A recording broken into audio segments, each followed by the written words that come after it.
کہ جو اس زندگی کو جنت جیسا بنا لیں گے.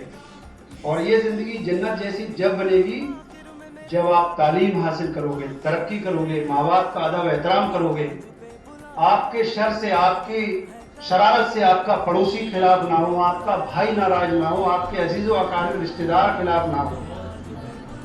اگر یہ زندگی آپ کی جنت ہے تو یقیناً وہ جنت بھی آپ کو اور ہم کو ملے گی.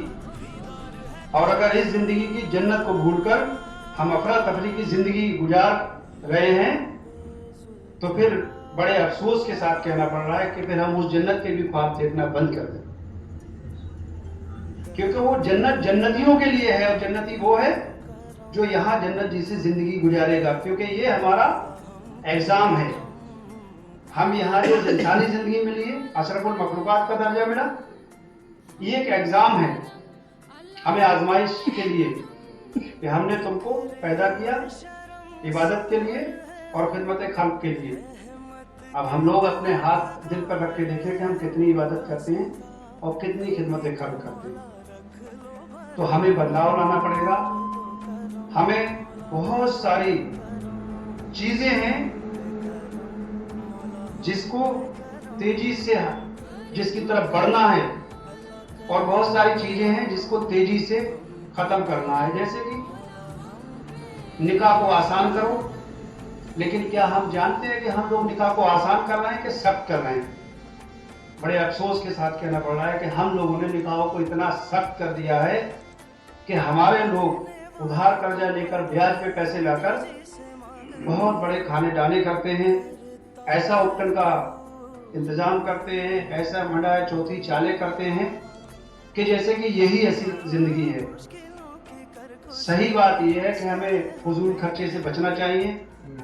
اگر ہم خدا کو مانتے ہیں, نبی کو مانتے ہیں, حدیث کو مانتے ہیں, قرآن کو مانتے ہیں, تو یہ بھی ماننا پڑے گا نبی اکرم صلی اللہ علیہ وسلم نے فرمایا کہ اے لوگوں نکاحوں کو آسان کرو.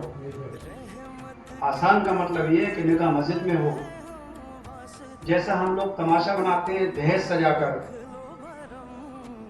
میرا ایک سوال ہے خود سے اور اپنے معاشرے سے کہ ہم نے تو دہیج سجا دیا, اپنے پڑوس کی غریب بچی اور اس کے باپ کے بارے میں سوچا ہے کہ اس کے دل پر کیا گزرتی ہوگی؟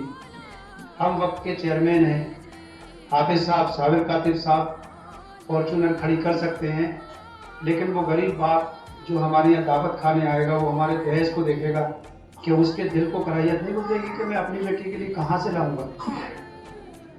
تو یہی کچھ سوال ہیں میرے خود سے, آپ سے نہیں. آپ کے کام کے ہوں تو آپ لے لو, میرا کام تھا بتانا.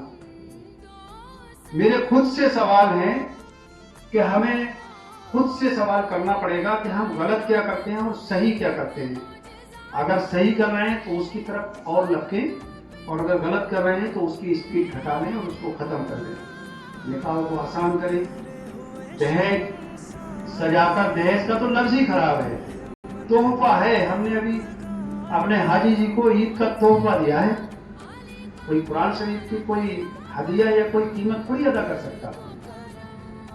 قرآن تو ہدایت کی کتاب ہے, جس پہاڑ پہ اتر جائے تو وہ پہاڑ ویسا لے جاؤ گے.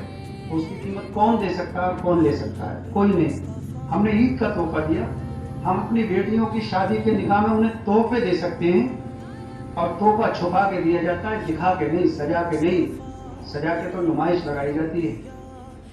تو ہمیں ہلکے ہلکے خاص طور سے اپنے بزرگوں سے اور نوجوانوں سے دونوں سے یہ گزارش کرنا ہے کہ اپنے معاشرے میں سادگی لانا ہے, بدلاؤ لانا ہے, ترقی اور کامیابی کی طرف بڑھنا ہے. اور وہ راستہ ہے تعلیم کا راستہ.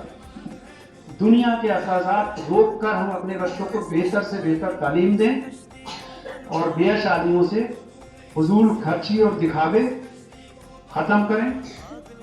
کیونکہ کچھ چیزیں ہوتی ہیں یہ جو ہمارے اندر برائیاں خرابیاں آئی ہیں, ان کو آنے میں 100 سال لگے ہیں. اور اگر ان کو ہم آج ہی جتنے لوگ بیٹھے ہیں ختم کرنے کا ارادہ کر لیں اپنے دل سے, تو اس میں بھی 10-20 سال لگیں گے. تو اچھے کام کے لیے آج ہی ارادہ کر لیں. میرا کام تھا, جو میرے خود سے سوال تھے آپ تک پہنچانا. اب آپ کا کام ہے کہ اس میں سے کون کون سی باتوں کو اپنانا ہے, کون کون سی باتوں کو رد کرنا ہے, پھینکنا ہے. جزاک اللہ، شکریہ، آپ نے میری بات کو سنا۔ السلام علیکم۔